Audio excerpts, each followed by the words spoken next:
Hey guys, welcome back to Full Mana Journalist, the podcast show thingy that we do. It started about video games, but he's doing wrestling and cartoons and all kinds of stuff now. So whatever, we have Full Mana. If this is the only part of the video you watch, you click off immediately. If you're trying to play Hades 2 and you're getting a blue screen, run Steam in administrative mode. That'll fix it for you, hopefully, and the crashes won't stop. Will stop because Anyways, hi, I'm Lofter. Killed in here. Cool. So segue.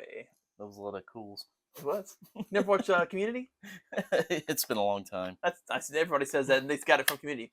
Cool. So there is both a lot and a little to talk about this week. There's a lot because we have a lot of good, cool upcoming games, and also it's time for Now in the 90s. It's the beginning of June, so let's do it. Yep. Did we tell you about the games that came out 30 years ago today-ish? Because we're starting actually with Metroid.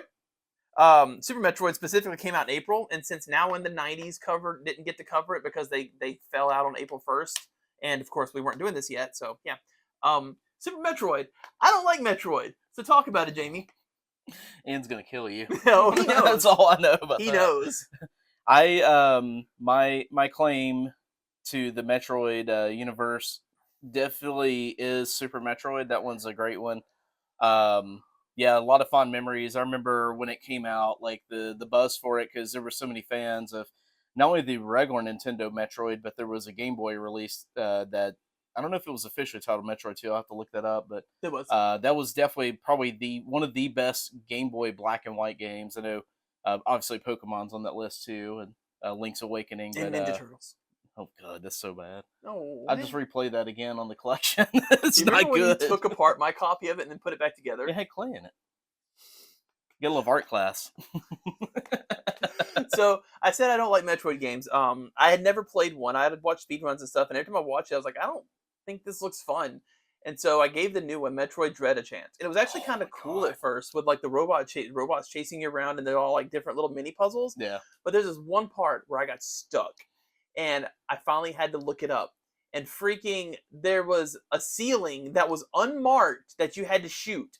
And to the developer's credit, there was an enemy up there. So if you shoot at the enemy and miss, you hit the ceiling, you're like, oh, I can go up there. Right. But I didn't miss. So I killed the enemy. And I left out there like, I guess this is a dead end. Yeah, so I don't like that kind of design. That's that, as AVGN would call it, cryptic Nintendo bullshit. So yeah, not a fan. I never finished the new one. Like, it was Nintendo hard, as they used to say back in the day. Yeah. So I do like Metroidvanias, though. Yeah. Obviously. Like Symphony of the Night, all that stuff. I love those. It's just specifically actual Metroid games I just never found fun or interesting. Symphony of the Night, that's definitely in my top 10 of all-time favorite games. So. It's in my top 50 or so. Yeah. But I've beaten thousands. So yeah. Being in my top 50 is actually a compliment. So April aside, we had a few more releases we had a bunch of releases we're in June, right?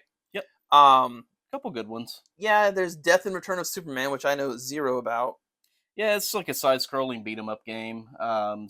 Which that was the claim to fame. Once again, we're talking 1994, right? Oh, you put a YouTube link. Yeah, so we could check it out. Nice. Yeah, so think Final Fight, think old school Ninja Turtles. I'll start that over so you can know that out. No, you're fine. Think Final Fight. think like the retro Ninja Turtles games. Well, I say retro, but we just had a new one last year, and it was a side-scrolling beat 'em up too. So I did play this. Yeah, it's in a similar vein to those type of games. It's okay. Like not one of my go-tos by any means. If I want to play something like that, I was more into Turtles and Final Fight, Streets of Rage. They put a lot of pixels into his dick. Like, look at it. I like how it's the first thing you focus on. How could I not? Look at that thing! They shaded it! I like how he's strutting around, too. It's probably a cod piece. Oh, yeah, it might be. I mean, it's Superman, right? So imagine flying around and a bird, hits you in the cock. You're going to be wearing a cod piece. Yeah. Or alternately, he's just Superman and he's packing because life's unfair like that. Anyways. Puzzle Bobble's also on the list. That one, I think, is probably the most popular game of the month, just based off of the fact that it's had so many re-releases. It's practically on every single system ever released. So many variants of it. Puzzle Bobble. Yeah, I know that one. From the Bubble Bobble games for regular Nintendo and arcade back in the day. Yes, that's the words that I know. Yeah. Cool. Then there's also Uniracers. I like that one a lot because that was like a Christmas gift one year. Very unexpected, but I mean, it was a Nintendo release game, so my parents knew I was into those, and that one's fun. There's some funky little hacks to it too because it was kind of like Tony Hawk before Tony Hawk existed, where it had a points based system. So there's racing levels, but there's also uh, the portion of the game where you get extra bonus points for like doing tricks with your unicycle thing. Oh, cool. So it was a But lot you're of fun just a back then. unicycle on that. Yeah, yeah. So that was a Cool. fun one.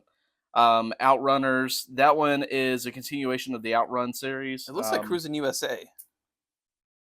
Like an old school Well, yeah, yeah. primitive Cruising USA. Yeah, the original Outrun came out like in the '80s, and it was on like Sega Master System and whatnot. But the arcade version was fantastic. I actually got the Switch version of that. I would be interested to see if they do a re-release of Outrunners because it did introduce some new vehicles, so that one was cool.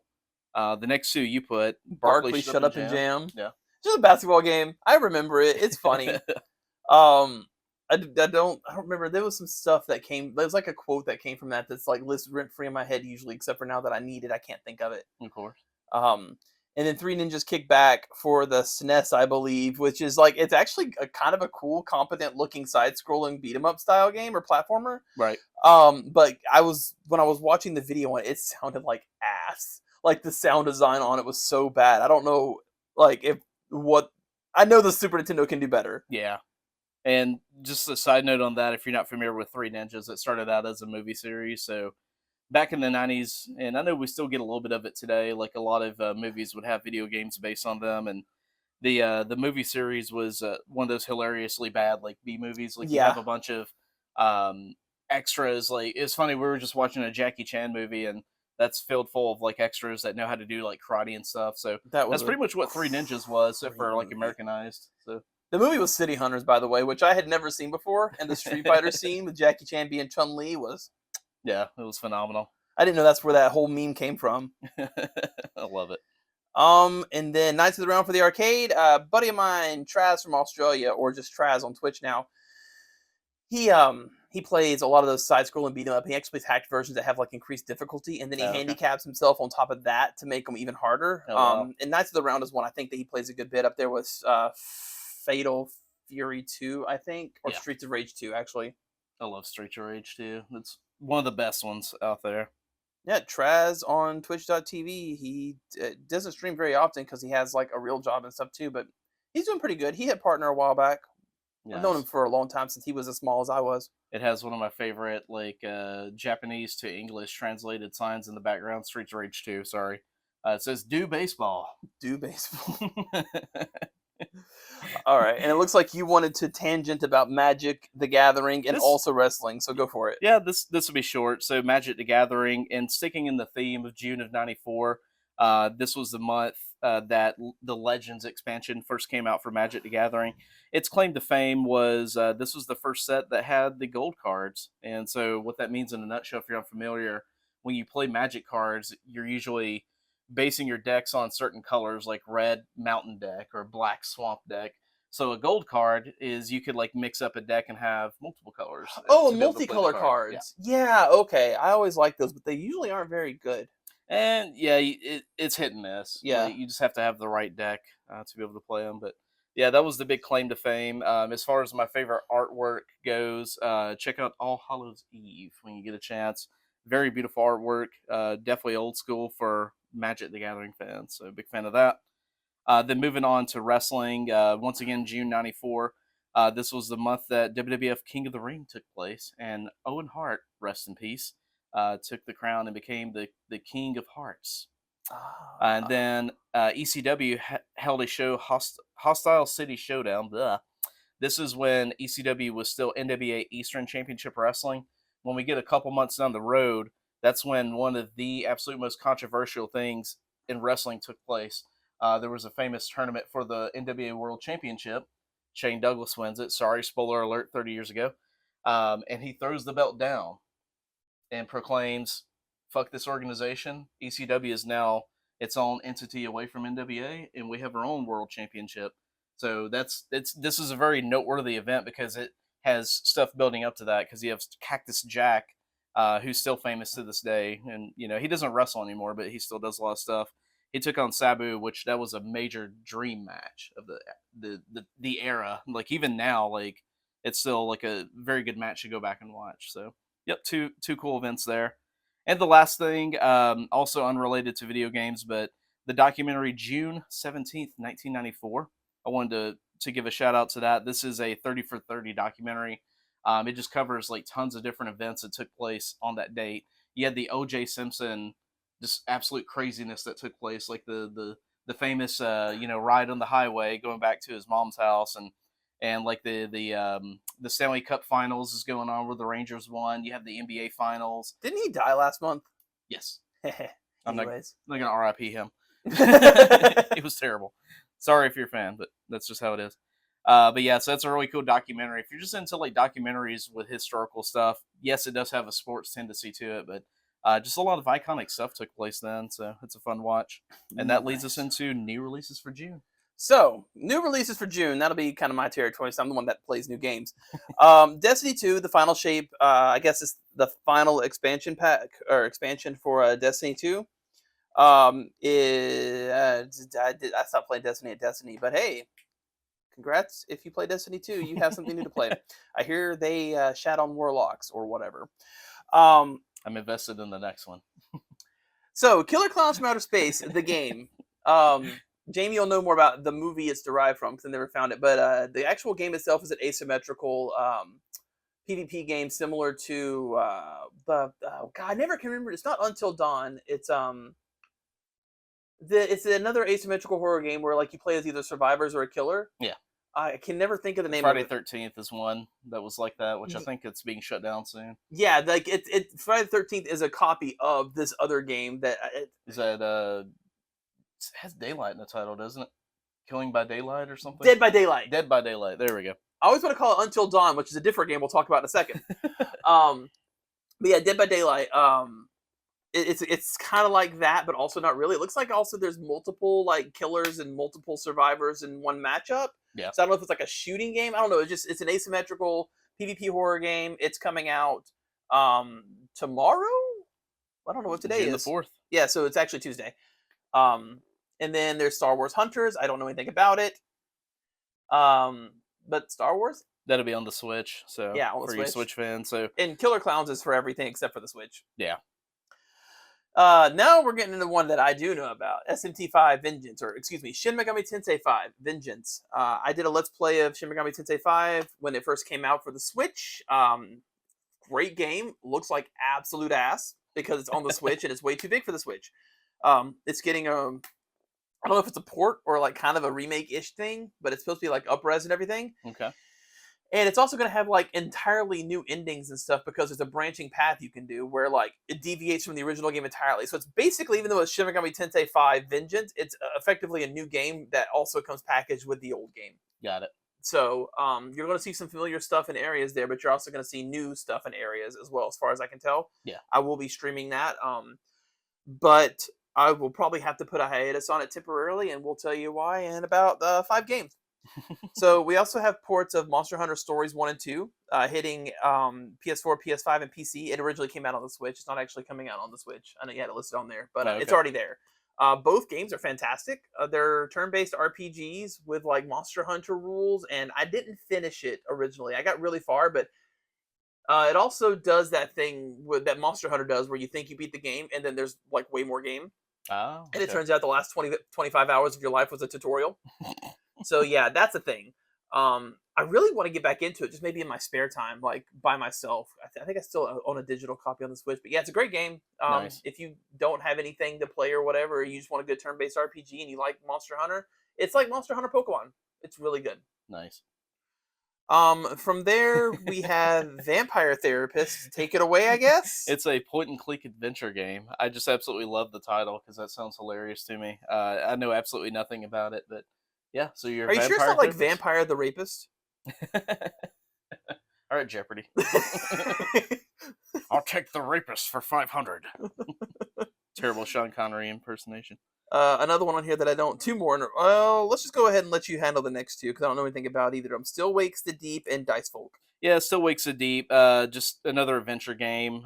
Very heavy on the story lore. So this has definitely been a trend here lately, where single player games are starting to make a comeback with like deep storylines. Okay. So I think this one's fun. I love the artwork of it though, so that one looked interesting. Dice Folk, I don't really know much about it. I'm just trying to find like stuff for Switch that isn't released directly from Nintendo, Yeah. and that one popped up. It's getting some favorable reviews for the previews that have come out for it. So I wanted to point that out. And then the next one, that one's all you. I know how you feel about Five Nights. So okay, it's actually not a new game. It's just it's a basically a port. Five Nights at Freddy's Help Wanted 2 came out a month ago, I think, maybe 2 months ago at this point. But it was a really like I didn't get to play it because it requires VR, and VR is expensive still. Yeah. But it was very well made. Five Nights at Freddy's game is probably like the most fun of the series. I didn't even play it. I watched it, but just watching everybody else play it, it was a lot of fun to watch, and also it just looked fun. The mini games Okay. were very on point, and it also looked really, really hard. Um, but yeah, that This one's coming specifically to PlayStation VR 2. yeah, originally it was for Steam, so Got it it. was on PC Steam. So now it's hitting PS PlayStation VR. I would say if you like the FNAF series and horror games, even if you don't, honestly, if you don't like FNAF, I think this would be a very good game to play. Mm. Just the mini games are really fun. It's like very fast paced, almost like a WarioWare situation where you get very little explanation, and then they're just like, "Good luck, 10 minutes, go." Good times. And of course, there's all kinds of lore and stuff hidden everywhere. If you haven't already seen it, of course, you can go to Game Theory. They've got theories and let's plays of it. Same thing with Markiplier. All your usual FNAF suspects. FNAF himself. So, and then the next one is the Elden Ring DLC. Finally, Yeah. No, I we mean, talked about this a couple weeks ago, but here it is, June I'm 21st. June 21st. This is the reason I'm gonna have to pause my Shin Megami Tensei V Vengeance playthrough most likely, because I'm gonna want to get on top of Elden Ring as soon as possible. The game is That's what she amazing. said. The game is amazing. And I super look forward because from what I've seen and read, it's basically like just Elden Ring 2 almost. It's the extra stuff is huge. So Yeah. expect that from again all of your usual like let's play subjects and also me. So I'll be streaming that for sure. It's a me, Mario. Or Luigi in this case. Yes. Um Luigi's Mansion 2 HD coming to the Switch. This will be on June 27th. Another one that unpopular opinion I'm not a fan of. Really? Why? No particular reason, just not my style of game. I have Oh, a okay. very specific set of niches. And there's just nowhere in there for Luigi's Mansions games. Like they're cool, but they're They're those not very collective. long. Well, That's one thing. they're those collectathon games where like you're just running around collecting things. I Yeah. guess I like things that are either very story driven or like really test my skill on stuff. Like We're talking about Mario here, though. exactly, and that's why I haven't been able to get through a Mario game recently because I don't like. I played Stellar Blade and I played. I'm playing Hades 2 right now. Like they really test your skill, even though they're not like really heavy on story. Yeah. Or then you have the flip side of that, where I played Baldur's Gate 3 and other games that are really heavy on the story. So I either need like a specific like skill based gameplay or really good story, or just enough nostalgia to drown the misery, like with a Pokemon game. Yeah. Understood. And then Neptunia Game Maker R Evolution.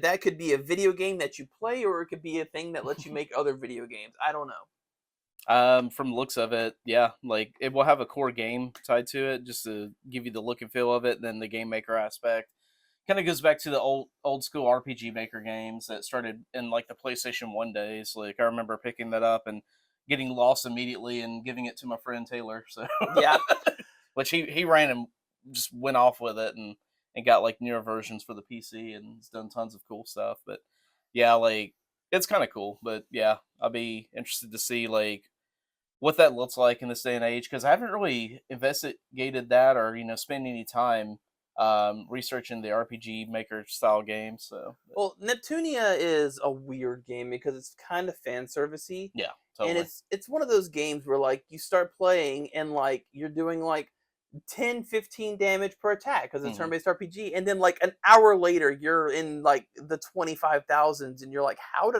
do numbers work? It just becomes way too overwhelming. It has so many systems and combos and this and that, and Yeah. Those anime style RPGs, like the really anime style ones, like I can never like the Atelier series. I just can't do it. There's just too much. It's too much too fast. Gotcha. And the last one we have for new releases is Spy X Anya, Operation Memory. So, Spy Family, absolutely excellent anime. My kids and I, yep, it's actually right there. My kids and I have gone through that. We still have a few episodes left of season 2, and there's the movie also. But definitely looking forward to that. That's going to be June 28th. Cool. I don't know what kind of game is it. Like, is it a platformer or? Yeah, it's going to be story driven. Actually, I haven't looked too much into the footage. I don't want to ruin it. So because I hear it's going to have um, like I have the mangas, you won't be able to see them from my view of the camera here, but they're right over my shoulder. So they're supposed to be grabbing pieces of the mangas that haven't even come out in America yet. So I'm trying not to spoil it. Just as a sidestep on that, because I just remembered it popped up on Steam. I don't know when it came out, but one of my favorite animes is it's called Quintessential Quintuplets, and you can make fun of me for that all you want to. It's like my second favorite anime. It's beautiful. There's a game for it. It's a visual novel style game, and Okay. the thing about Quintessential Quintuplets is it starts with a wedding, Got it. and then you watch basically a harem style anime, Nice. and then it ends with him actually picking one of the girls and marrying her, which is unheard of. But the thing that at least from what I read from the description on Steam for the game is that it's branching paths, and it actually has a path for each girl. So if you weren't happy with the ending of Quintessential Quintuplets, which if you weren't happy with it, fuck you. But you can go through and see how each ending could have played out when if he had picked one of the other sisters. Right. And I know that sounds all weird and stuff, but like Totally. I can't express like, because it's a quote unquote harem anime, but the main character is just kind of oblivious, and the girls are all chasing him, and they don't like him at first. But the thing that I really love about it is actually their relationship with each other. Yeah. It's about the 5 of them bonding and their trauma and their negligent father, and there's a lot going on there. But Cool. assuming I didn't lose anybody from there, let's move on to actual news. Yep. Do we have any? A couple things. It was kind of a slow news week. So, yeah, PlayStation, I'm going to jump down a few to go back to video games for a second since we kind of segregated ourselves away from it. Yeah. So, PlayStation Days of Play, that kicked off on May 29th. So, we actually had 2 streams. We had that, and then there was also the Silent Hill stream. Mm-hmm. But I'll let you, if there's like anything you want to highlight from the Days of Play. So I don't know anything off the top of my head to highlight. I know there was some really cool stuff on there. Yeah. I did stream it and did a reaction video on it and kind of watched it with a few of our viewers. There you go. But the little Robo guy game looked really cool. There were 2 asymmetric shooters, aka Overwatch clones. Yeah. They talked about Silent Hill a little bit, and then we'll get into the Silent Hill 2 information in a minute. There was a few things on there that looked really cool. They spent a lot of time talking about Concord, so that was the space exploration, but also I'm trying to think of what else to even word it, but yeah, just like the gameplay. Clone. It's an asymmetric yeah, PvP it's like game. 5 versus 5, character driven. Customize your character, etc. And now that you've mentioned Concord by name, the other was actually I'm disgustingly fascinated and interested in because it's an Overwatch clone. Yeah, but it's off the Marvel IP. Okay. So you can be Storm and Deadpool and all those other characters, and of course your powers and abilities are based on those characters, and that's just really cool. That's Marvel Rivals. Marvel Rivals. Yep. Isn't that the one we're talking about where the company was like, you can't talk bad about it? Yes. Go figure. Damn it. Yeah, so they unveiled that it's in closed beta testing, then that's going to take place on July of this year. So looks like we're getting closer there. And going back to the other one I just mentioned, Concord, its current release date, this is for both PS5 and PC, so I'm excited about that. August 23rd. Oh, Concord is PC? Yep, PS5 and PC. So I was talking about this on the stream, and I'm glad to know it is on PC. I might have missed that when I was watching it. These sort of asymmetric PvP games, they cannot be a console exclusive like that. Because the only way... Nobody's going to buy a PS5 to play Concord, and nobody that owns a PS5 is looking for Concord because they bought a PS5 for specific games. And so Nobody's gonna. I don't think anybody's gonna be on their PS5 be like, I want to go play Concord for 6 hours today. You'd be Unless, surprised. well, the caveat to that is, and I think this is important. Any large company that gets a hold of an IP like this and they're wanting to do PvP, they have got to get in the esports market. Right. They've got to be like they. You know what? You know, a game costs 25 million to make. Set aside 28 million. Spend 25 million to make the game, and that 3 million, put it up as prize money and have tournaments. And that will make people interested in your game because Right. they'll be like, I can play this game and maybe win $1 million. That's kind of cool. It worked for Street Fighter 6 like butter. Yeah. Because at the end of the day, nobody who's good at, nobody who's buying the game thinking they're going to win $1 million is probably going to be that good at it.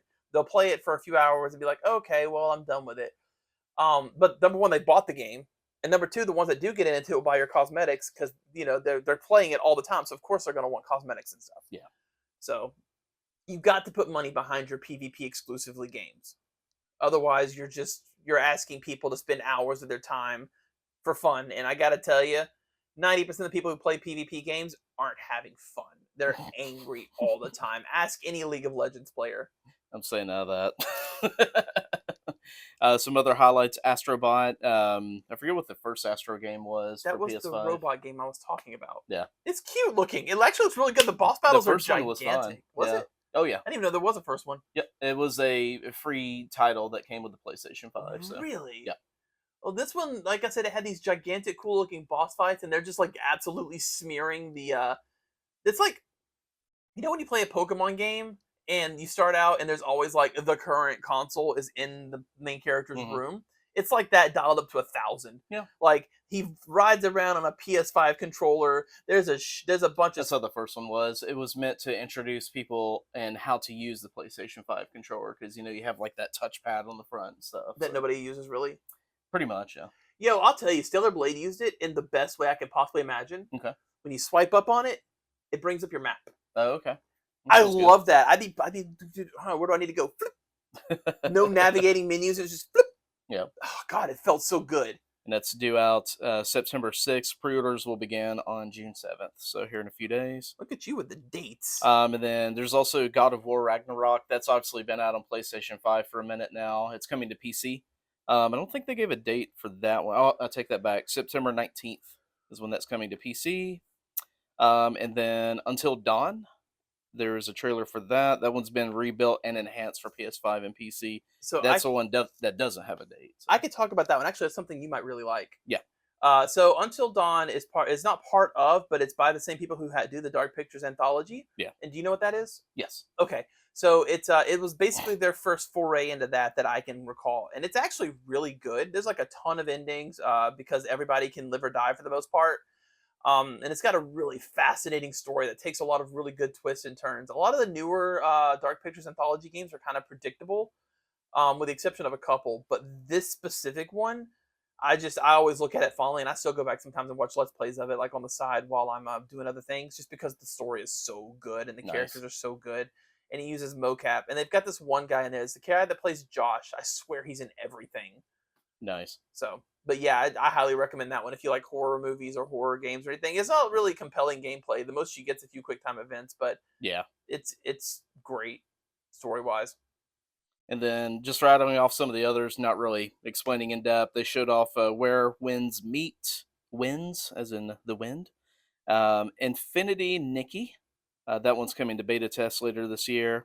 Just a sidestep on that one really quick. So that's based on a mobile game where you dress your character up and then people like vote every week on and you win. It's like a scoreboard type thing. My kids play a Roblox game that's just like that. It's like that's based on that, except for this is like a 3D platformer and also possibly still that. Wow. Okay. I have a friend that's on Facebook that used to play it like constantly, and every week she'd post like her fashion design and stuff. That's why I know so much about it. Yeah.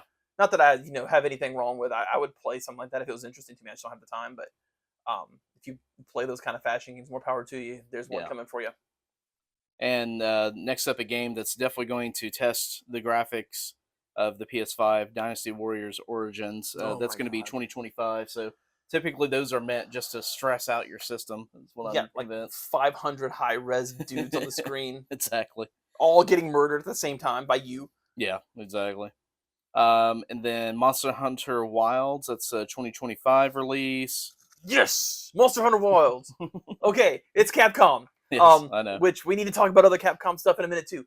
But Monster Hunter Wilds looks amazing. Yeah. The weapons look fresh, the gameplay looks fresh, the graphics look amazing. Not that we judge things based on graphics, but it is a beautiful looking game. Now, of course, you like slow it down and get in with a magnifying glass, it's probably going to look like ass.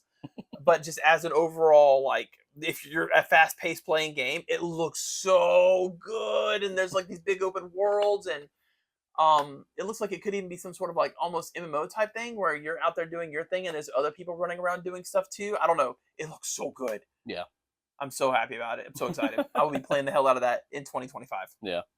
And I hit most of them. I saved a couple for last because they're strictly for the PlayStation VR2 system. So you have like Alien Rogue Incursion, and then what's the other one?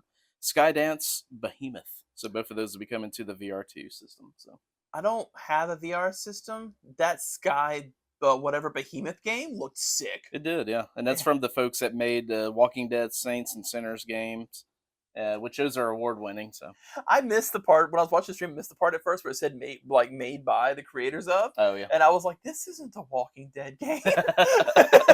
nice. Yeah, pretty much rounds that out. They did show off Silent Hill 2, which there was a whole like separate stream for that, which we'll get into for a second. But I just wanted to say that kind of bummed me out. I felt like Sony kind of stole their thunder. I thought all they really should have done was just put like maybe the logo up and say after this stream, tune in, which they did technically do that, but they spent like a couple minutes showing gameplay. So I thought that kind of sucked. They should have let Konami have the fun with that, but it is what it is. I agree with you for a different reason on that. The actual Silent Hill stream sucked. It was a lot of merch. Like they pushed merch for a good 10-15 minutes. They always do that, which is fine because a lot of it was really cool and I'd buy it if I had the money or whatever. But the reason it sucked was because it was all about Silent Hill 2 and the accompanying movie Silent Hill Again or Revisited or whatever it was called.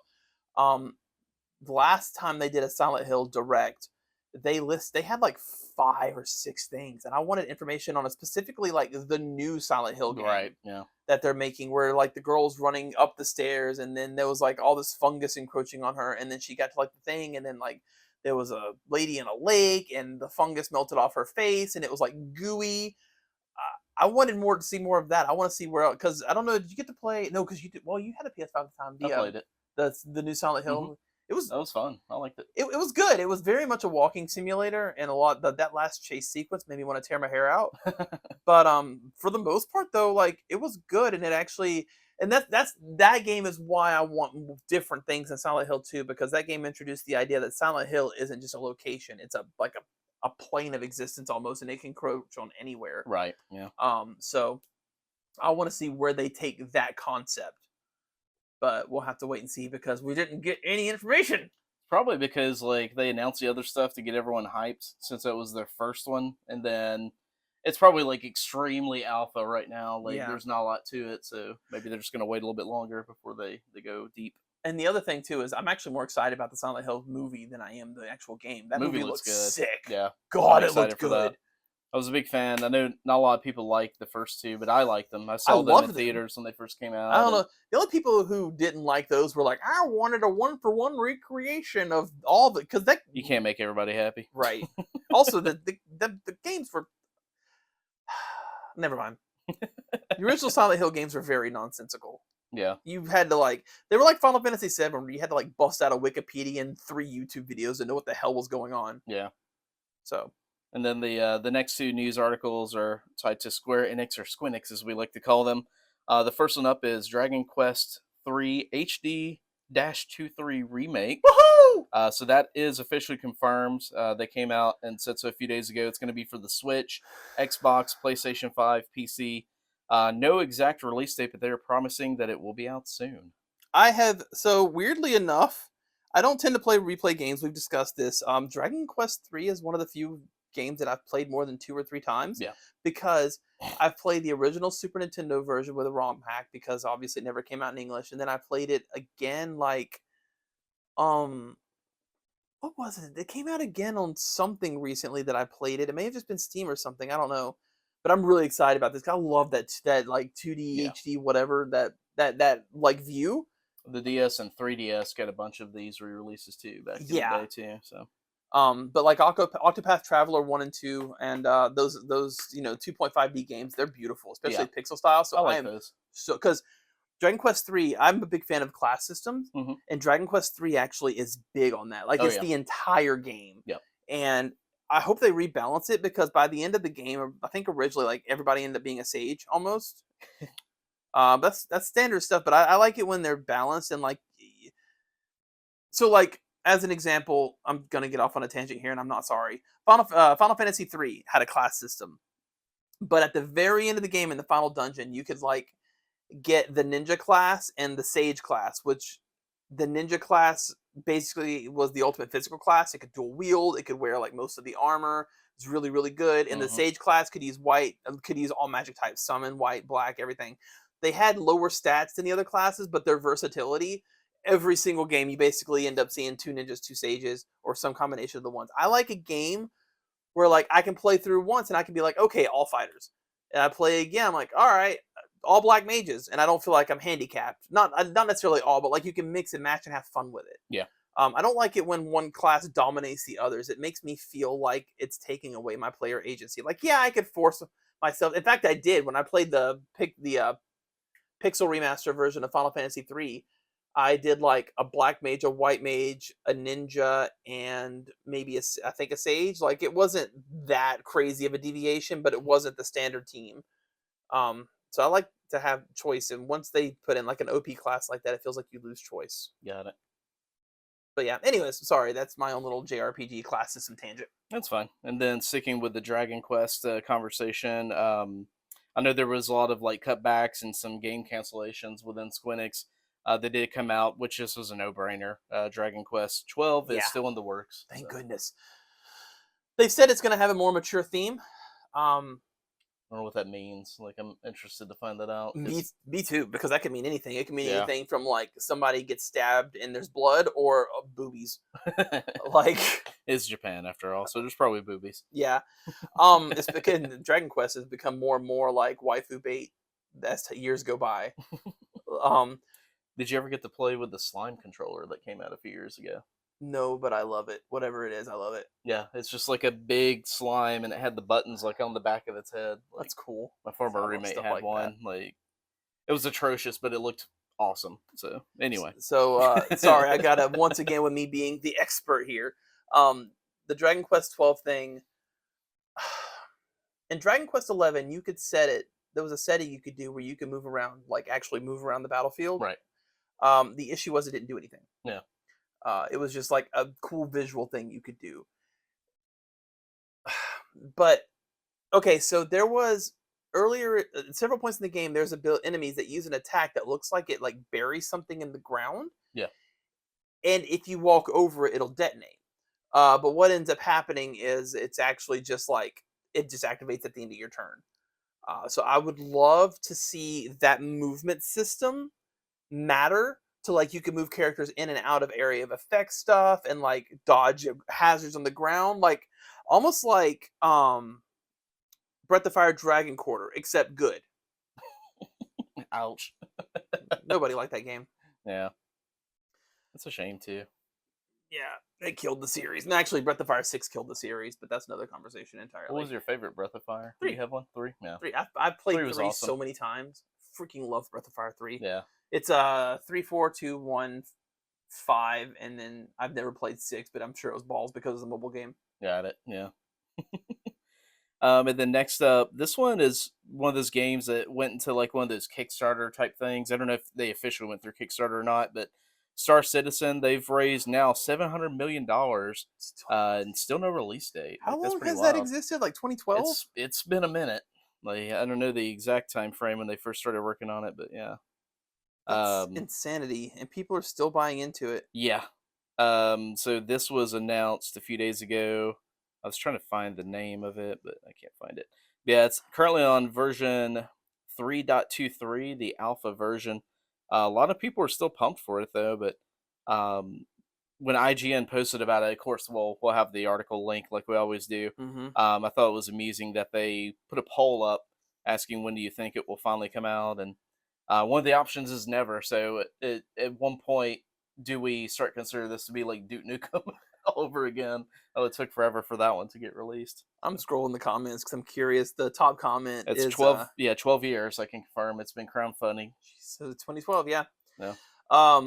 One of the top comments on that IGN article is a game in an alpha that sometimes works and sometimes doesn't is still better than a lot of AAA games, in quotes. But one of the responses to that is at $700 million, it's got more than enough to budget to be called a AAA title. Yeah, exactly. You kind of lose that independent stance once you raise above a certain amount. So here's another good one. PC gamers won't play game because it requires a free account. Talking about PSN accounts. But they'll spend $700 million to do a quality assurance on a game 12 years in development. Ouch. I'm no skin in that game, but ouch. Yeah, that's pretty brutal. Oh, a lot of people in the comments who are talking about how the game's a scam, but yeah, we'll see.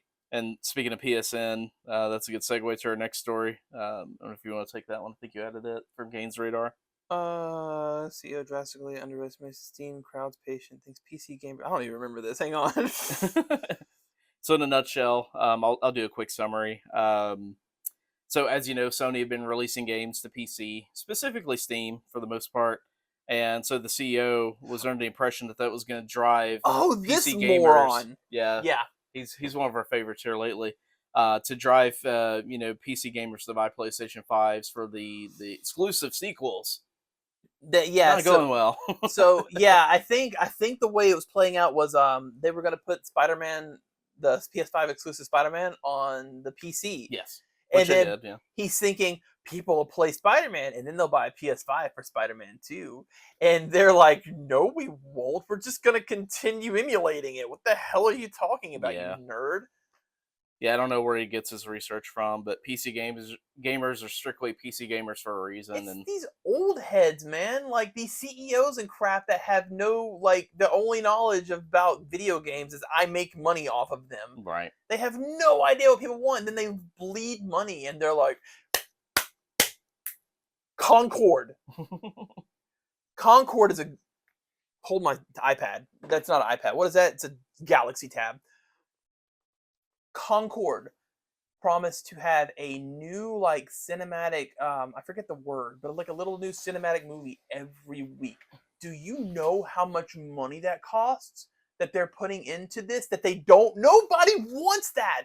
If you're playing Concord, you're like, I want to shoot some dudes. You're not like, boy, I can't wait to watch this movie. You're skipping that most of the time, right?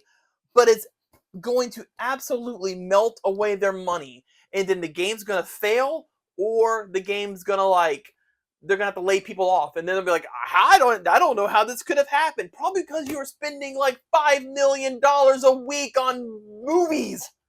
Stop it. We don't want that. We want the video game. What should movies be good? Oh, they're going to be great. That trailer was amazing. I would watch an entire movie of that. But that's not what a video game company should be doing. They should just be making gameplay. If you want to have a story, then make a story game. That's like Overwatch. And Overwatch has this gigantic plot that I know nothing about. Same thing with League of Legends. They all have these giant plots that some people are interested in, but you have to go to the website or read the book or watch all the cinematic trailers. Just make a story game. You good? Man, it's so upsetting. I see all these studio closures, and it's like the CEOs and all these board members have no idea how to make a video game, and I can't even cobble together a crackpot team to make a freaking $5 Steam game. And then they lay everybody off, and they're just like, who could have seen this coming? It must be the millennials. Oh boy. They want AI. Anyways, what was left? I'm Code mad Veronica and Resident Evil 0. I'm not mad anymore. That's why we saved this one for last. I know a couple of weeks ago I mentioned that they needed to make Code Veronica and 0. And by the gods, if there wasn't a freaking story on IGN, yes, right now, this went up, yeah. 6 days ago, Resident Evil 0 and Code Veronica remakes reportedly in the works at Capcom. I'm so happy. God, because they're both, like, Zero's ass and Veronica needs work. And they're both getting it. And I really hope that they fix the problems in both of those games. I like Because Veronica, but I loved Veronica, except for that ending I told you I about. was a Dreamcast fanboy though, so It, that's partially why. it's genuinely a good game. There's a lot of exciting moments. And Veronica's when, like the story got really weird. Yeah. Because it started showing off Wesker's, like, superpowers. Got it. Like, his teleporting and, like, all that nonsense, and his ability to pick up, like, a 5 million pound concrete tube. It's also where he beat Chris's ass and drove him to drinking. Yeah. So Hate when that happens. But yeah, no, I'm super hyped for that. Hopefully we'll get some more information soon. Yeah. But yeah, with Zero and Code Veronica and Resident Evil 1 being remade, I mean, all that's left is 5 and 6, and then some of, like, the offshoot games that nobody played, like there was the first person shooter game. Oh God, what was that called? It's like a first person shooter game almost, where you were on rails. I don't remember. Resident Evil something or other, but like you Electric Boogaloo. Yeah, something like that. Like you played as, like, the CEO of Umbrella or something, but you lost your memory and it was a helicopter crash. That one needs to be remade just because it does have plot relevance, even though it only has, like, shoehorned in. It's so funny. It's shoehorned in. It's like you get about 75% through the game, and the main character is like, "Oh, I remember everything now. I was asked to come here by my good friend Leon Kennedy to investigate Umbrella." And that's, like, the only link to the rest of the Resident Evil series. Yeah. But yeah. Look, he said the words. I did. Or he did. Either way, is there anything else that we need to talk about? That's pretty much it. A couple side notes. Marvel Snap. Sasquatch dropped earlier this week. I haven't been playing it. I haven't unlocked him yet. We're actually going to do a new episode of Snapped here after this, where we're going to go into it a bit. So play Marvel Snap and watch all of our damn videos. If you're not watching our videos, screw you, and you'll never know I said that because you're not watching it. It's so at the end. Yeah. Well, also they're not watching the video, so what does it matter? If you see his comment, leave a comment in the chat. Yeah, if you saw that, leave screw you guys in the comments. That'll get him. That got him. Got him. People are like, why is everybody saying screw these guys? They watch the video and like, oh wow, I got baited. And then, with Snap, there was a preview video release of the next season, which will start this coming Tuesday. Yep, and we'll like I said, we'll get in that in the other video that'll probably go up probably Monday. Actually, I'll probably put it up before this one. Yeah. And I also am almost done editing my video for Stellar Blade for the cans, finding all 49 cans. It's like a tutorial. It'll be chaptered out and everything, and then I just got to work on the review, and I'll be done with Stellar Blade. And since nothing comes out until mid-June, I have time. You mean you don't want to play Killer Clowns from Outer Space? I don't know. No. Destiny 2. Actually, there was another game coming out that I wish I might like splice this in somewhere back in the previous, but there was another damn, what was it? It was like another asymmetrical horror game. He's just gonna go back and play was it Three Ninjas Kickback? I might. That actually looked pretty fun. Now you have to do a playthrough of that. God. So there's a game coming out on Steam, and I will try to splice this in, including me saying that I'm splicing it in, so you'll know that we did this at the end of the video, because why not? It's called The Four Sins. It's a multiplayer puzzle game in horror atmosphere. It is adapted from a local offline escape room, which has gained public recognition for its story. There are 4 players in the game to find cooperative solutions by exploring a ghost town and trying to escape the strange place. It comes out tomorrow. Okay. I'm trying to get my gamer buddies on board with playing it with me. It'll be me, Ian, Haven, and hopefully my new friend John. Is there like a set amount that you think is appropriate to play it at one time, or just whatever? What do you mean? Is it like group play or? It's 4 players. 4 players. Okay, Yeah. Sorry, I missed that part. Oh, it's okay. I didn't understand the question initially, but yeah, it looks super sick. I'm probably gonna wait a little bit just to kind of poke at some Steam reviews. Yeah. But I mean, it's probably for the best, unless you know the publisher pretty well. Yeah, and I don't. In fact, I mean, that's Chinese. Maybe Japanese. I don't know what. No, that's not Japanese. That's definitely Chinese. Korean. You think it's Korean? I don't know. That would make sense because I mean, Korea puts out a lot of games. I don't want to sound racist. I don't know. Yeah. I'm just gonna say I don't know. Oh, one more thing. Just you probably have seen a little bit of the content or me talking about it on the channel if you're a regular. But Wuthering Waves, it's Genshin Impact, but Yeah. better. But I'm not playing it anyways because games like that suck your life away. But yeah, and your wallet, especially if you really get into it. But yeah, if you've been playing Genshin Impact and you need more content, go play Wuthering Waves. It's better, and people are pissed about it, but it is. Oh, okay. Good to know. But yeah, I think that is all. I'm double checking. Yes, we had a lot of content after all this week. So yeah, Yeah, we're 50 almost at minutes. we're coming up on an hour. Yeah. So as you said before, we're gonna do some more content around Marvel Snap. More likely that will come out first, and then there's a lot of good Marvel Snap cards coming out this coming month, being the month of June. It's a good time to get into the game if you haven't already. So and it's free to play. Yeah, It's a true free to play. Yes, you can spend money on it, but I've spent all of like maybe $10 on the game at this point, and then I have most of the cards. over So. the last couple of years, I spent a couple hundred. Oh, okay. Yeah. Like I just bought that $10 pack earlier today. Yeah. Like I was like, oh, $10, boop. I that's actually one of the Snap episodes. Like The shop. yeah, talking about like how to use the shop because there's things that you can do there. I take it back. I do spend a little bit more than $10 because I buy the season pass every month. Yeah. So other than that, But I mean, usually $15 stay pretty for a lean. game that you play hours a day. Yeah. It's not that bad. That's even if you do the season plus pass, which I just do the $10 one because all the extra $5 gets you is it unlocks like the first 10 levels. Which I usually do anyways because I'm lazy. That's why I'm level 81 right now. Yeah. But anyways, all right, yeah. So thanks for watching. If you enjoyed it, likes, comments, subscriptions, all that good stuff help out a ton, and we will see you in the next one. And try not to die. Is that every time now? Yes. Deuces, dummies. That's ridiculous.